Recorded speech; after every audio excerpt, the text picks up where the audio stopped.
Karibu katika makala maalum tukiangazia namna jeshi la polisi mkoani Njombe limejipanga kuhakikisha linadhibiti vitendo vya uhalifu hasa unyanyasaji wa kijinsia katika kipindi hiki ambapo hali ya hewa inabadilika na baridi kuongezeka. Njombe, mkoa uliopo katika miinuko ya juu ya nyanda za juu kusini mwa Tanzania.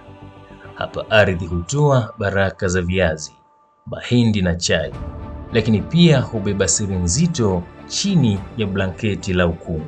Kama ukungu unavyofunika upeo wa macho, matukio mengi ya ukatili yamegubikwa na imani za kishirikina na usiri mkubwa ndani ya jamii, kama ambavyo kamanda wa polisi mkoa wa Njombe, kamishina msaidizi wa polisi Mahmud Hassan Banga anabainisha. Matukio mengi haya ya mauaji kinania ya ubakaji na ulawiti katika mkoa wa Njombe yamekuwa associated na mambo makuu mawili. La kwanza ni masuala ya hali ya hewa tulionayo katika mkoa wa Njombe, lakini pili, matukio mengine yanahusishwa na imani za kishirikina. Kwa hiyo tunaendelea kutoa elimu kwenye hilo, watu waweze kumwabudu Mungu na waachane na imani potofu. Inapotajwa baridi ya Njombe, mioyo ya wengi inashtuka, si kwa sababu ya joto la chini, bali kwa sababu ya matukio ya kikatili ambayo yamekuwa yakiripotiwa.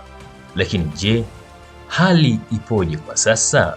RPC Njombe anaeleza zaidi. Hali halisi ya mkoa wetu wa Njombe, bado matukio haya yanaendelea kutokea licha ya elimu ambayo tunayoitoa kuwafikia walio wengi. Kimsingi kuna kushuka kwa makosa haya kwa wakati huu. Makosa haya ukiangalia kwa mwaka 2025 makosa ya ubakaji yalikuwa ni 53 kwa kipindi cha miezi mitatu kuanzia mwezi Januari to Machi 2025. Lakini ukienda kwa mwaka huu kwa Januari to Machi 2026 haya makosa yako 46. Inaonekana kwamba yanashuka. Lakini kwa upande wa makosa ya ulawiti tulikuwa na makosa 8 kwa kipindi cha miezi mitatu mwaka 2025 kati ya Januari to March, lakini tuna makosa 7, tunaona limepungua moja kati ya mwezi Januari to March mwaka 2026. Tunaendelea kutoa wito kwa wananchi wa mkoa wa Njombe kulingana na mazingira tulionayo. Jeshi la polisi mkoani Njombe kupitia kitengo cha polisi jamii pamoja na dawati la jinsia na watoto limeweka mikakati maalum ya kuhakikisha jamii inabaki salama hasa katika kipindi hiki cha baridi. Lakini je, nini mtazamo wa wakazi wa Njombe? Tushukuru kwanza jeshi la polisi limetoa elimu nzuri kwenye jamii tunayoishi nayo, kwa maana kwamba matukio ya ubakaji pia yameendelea kupungua siku hadi siku kutokana na elimu inayotolewa na jeshi la polisi.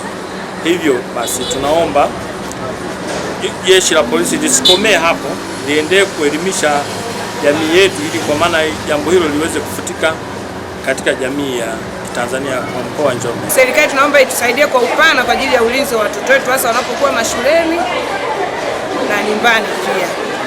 Na pia na wasi wakina mama wenzangu wawe karibu na watoto, maana mazingira haya kwa sasa yamekuwa hatarishi kwa watoto wetu.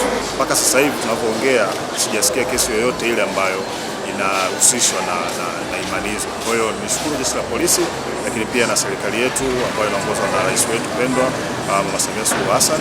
Njombe ni mkoa wenye fursa nyingi na watu wachapakazi. Baridi yake ni utambulisho wao, ni neema kwa mazao yao, lakini ni lazima jamii ipambane kuhakikisha kwamba ubaridi wa hali ya hewa hauhamii kwenye mioyo ya watu.